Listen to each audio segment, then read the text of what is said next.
Good morning student. 10th class student, आज हम लोग बायोलॉजी में स्टडी करेंगे जीन्स। जी सर। तो हम लोग स्टडी करेंगे जीन्स की। तो चलिए स्टार्ट करते हैं। After the discovery of the process of sexual reproduction involving gametes, formation and fertilization, the concept of transmission of genetic material for the continuity of life was stabilized.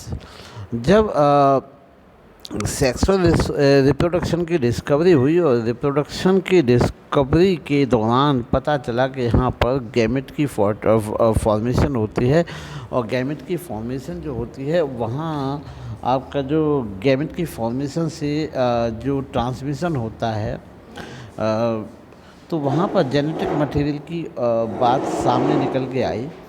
तो Mendel propose the presence of two copies of factors controlling every character. तो Mendel ने बताया कि यहाँ दो copy होती हैं, या जिनको फैक्टर कहा, प्रत्येक कैरेक्टर को कंट्रोल करने के लिए, अर्थात हम कह सकते हैं किसी भी कैरेक्टर को रिप्रेजेंट करने के लिए मेंडल ने बताया कि फैक्टर्स की दो कॉपियाँ होती हैं। When pea plant with two different contrasting character are crossed, one appear among the offspring in next generation. जब दो प्लांट जो थे, अलग अलग गुणों वाले प्लांट का आपस में क्रॉस कराया गया, तो उनमें से केवल जो एक गुण था वही अगली जनरेशन में पहुंचा। But in the successive generation both the character appears, लेकिन आगे आने वाली जो निरंतर जो पीढ़ियाँ आएँ उनमें आपके दोनों कैरेक्टर दिखाई दिए। During the Mendel times, Mendel के समय nothing was node about features of chromosomes and DNA. Mendel के समय बच्चों न तो डीएनए न क्रोमोसोम्स, इन सब जो टर्म्स हैं इनकी कोई भी जानकारी नहीं थी। Experiment performed by the T Boveri and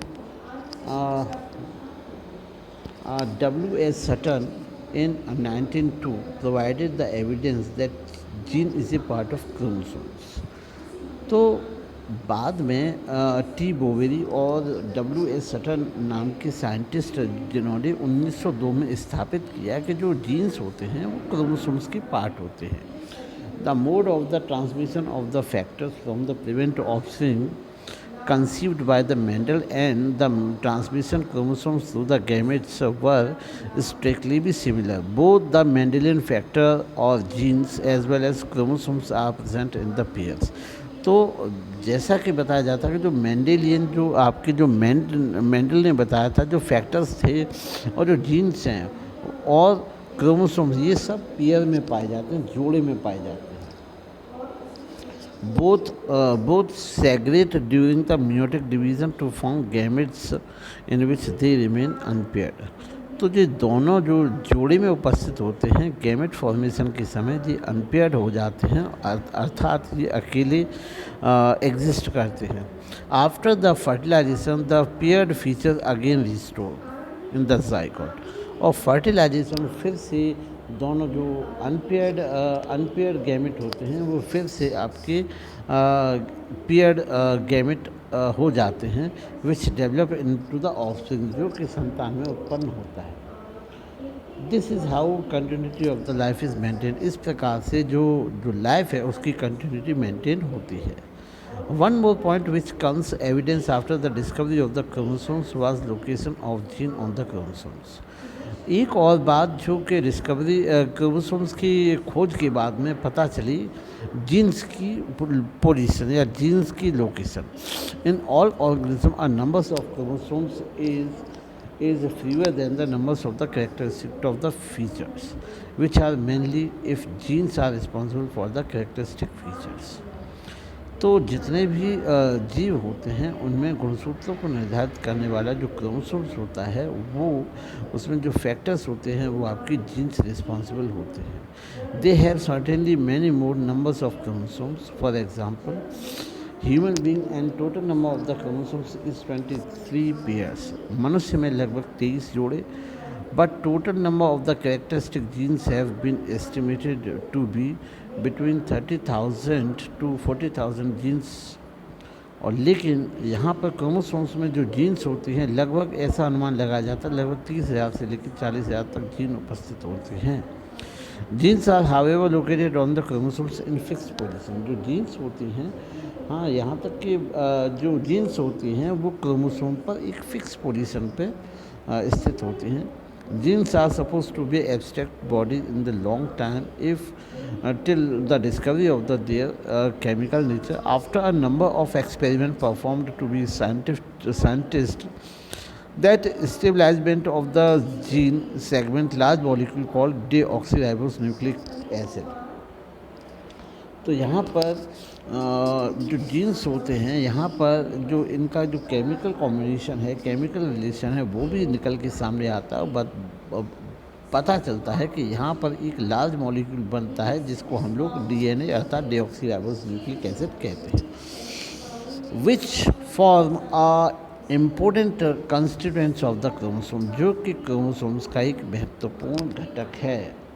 the experiment perform by the Griffith and Avery and MacLeod, ये जो परफॉर्मेंस था वो गेवी मैक्लॉयड के द्वारा किया गया।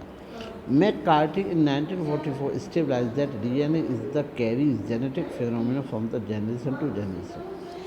मैककार्टी ने 1944 में बताया और ये सिद्ध किया, प्रमाणित किया कि जो डीएनए होता है वही एक जनरेशन से दूसरी जनरेशन में गुणसूत्रों को ले जाने का काम करता है। In other words, DNA is the carrier of the genetic information from generation to generation. In other words, DNA is the carrier of the genetic materials. Every chromosomes contain one molecule of DNA and gene segment of DNA. प्रत्येक जो chromosomes होता है वहाँ पर एक molecule DNA पाया जाता है और जीन सेगमेंट जो होते हैं वो डीएनए होते हैं। Genes are the segment of DNA, और जो जीन्स होते हैं वो डीएनए का ही सेगमेंट या हिस्सा या टुकड़ा होते हैं।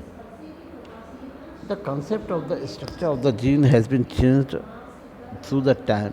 तो समय समय पर डीएनए से संबंधित जितने भी कंसेप्ट हैं वो चेंज होती रहे हैं। बिफोर